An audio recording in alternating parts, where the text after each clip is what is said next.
La triche, chapitre 9. Lise a dit que le tricheur habitait près de l'école.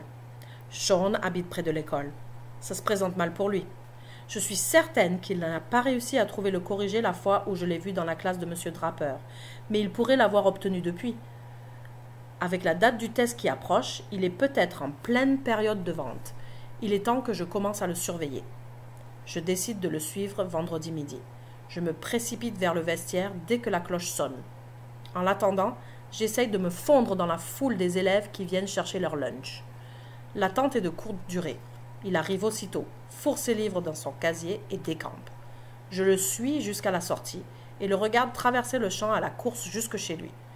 Il ne me reste plus qu'à attendre qu'il disparaisse de ma vue pour reprendre ma filature.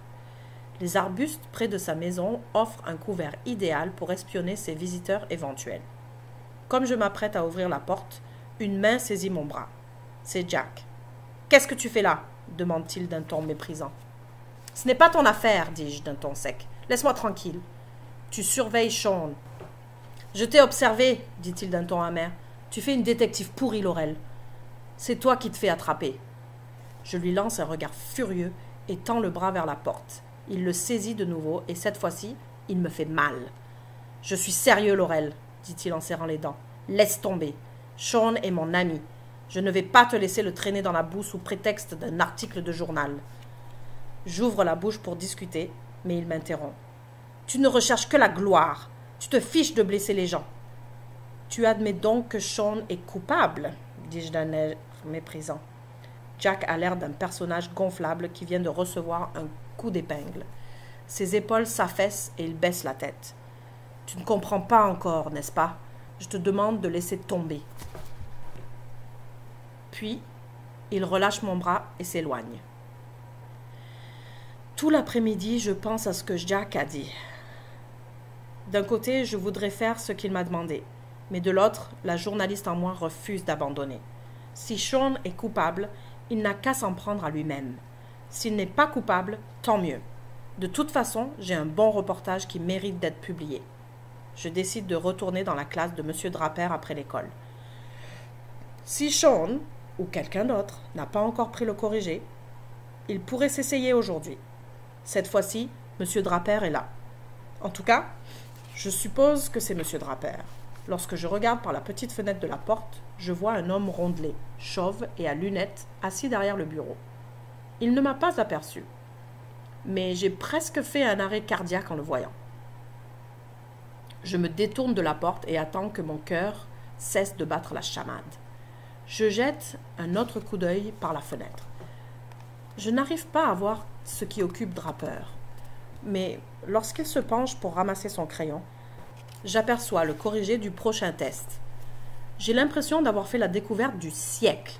Il faut que je prenne le temps de réfléchir, mais pas dans ce corridor où M. Draper pourrait me voir. J'ai besoin de solitude. Je cours me réfugier dans les toilettes des filles de l'autre côté du corridor. Bon Dieu, je suis complètement paniquée. Comme si c'était moi la coupable.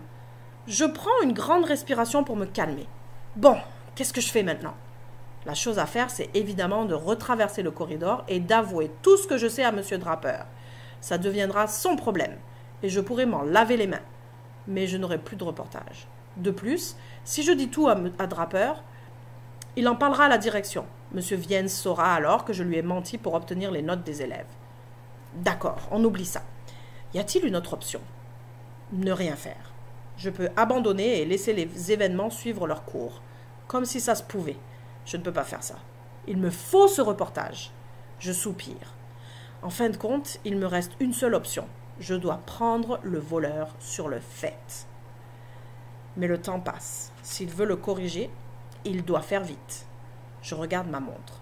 Je ne sais pas combien de temps j'ai passé dans les toilettes, mais ça fait un moment. Il est presque 5 heures. Monsieur Draper est peut-être même déjà parti. J'entrouvre la porte des toilettes. Je ne vois pas grand-chose. Juste un côté du corridor. Mais qui vois-je venir vers moi ? Mais qui vois-je venir vers moi ? Ou plutôt vers la classe de M. Draper ? Sean Léger. Au moment où je décide de laisser la porte se refermer, le bruit d'une autre porte qui se ferme me fige. Sean s'arrête aussi. « Sean !» appelle une voix joviale. Qu'est-ce qui t'amène ici? Ça doit être Monsieur Draper. Sean hausse les épaules et sourit. Il a l'air nerveux. Oh, bonsoir, Monsieur Draper. Je viens voir si vous voulez que je prépare quelque chose pour le labo de biologie. Monsieur Draper pose la main sur l'épaule de Sean. J'apprécie ton offre, Sean, mais je pense que nous avons tout ce qu'il faut pour l'instant. Cependant, j'aurai besoin d'aide la semaine prochaine. Reviens donc mardi. D'ici là, profite du temps qu'il te reste pour préparer ton test de maths, dit-il avec un petit rire. Tu peux m'accompagner jusqu'à ma voiture et essayer de me soutirer des informations sur les problèmes qu'il contient. Je les regarde s'éloigner.